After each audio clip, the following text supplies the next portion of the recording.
Salam sejahtera. Saya ucapkan kepada Toto dan rakan sekalian. Nama saya Pak Siu Chen. Okay, minta maaf jika ada latar belakang suara binatang sikit. Okay.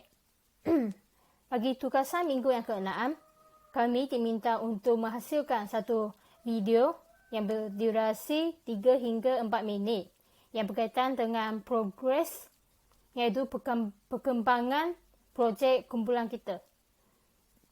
Okey, projek kumpulan saya adalah Bobo Talks.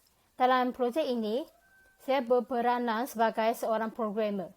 Sebagai seorang programmer, saya dikehendaki untuk mereka bentuk papan cerita dan membangunkan laman web.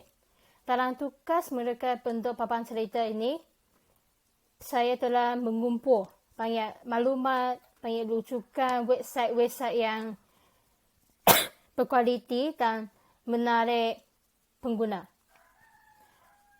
Dalam mereka bentuk papan cerita ni, saya telah membuat macam draft yang pertama untuk lihat apa kandungan yang perlu ada dalam tu supaya dapat menghasilkan satu laman web yang berinteraktif lah. Okey.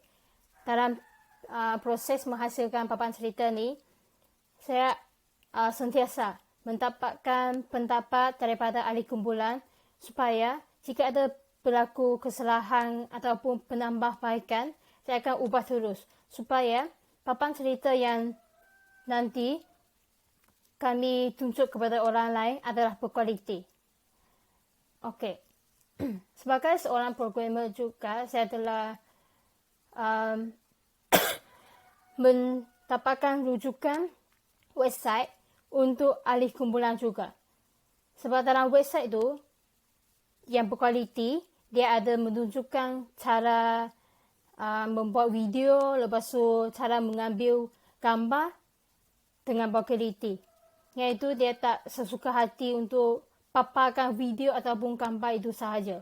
Lepas tu dari segi susunan teks tu, saya pun memberikan contoh kepada mereka supaya mereka menghasilkan isi kandungan tersebut dan saya akan masukkan dalam laman web tersebut.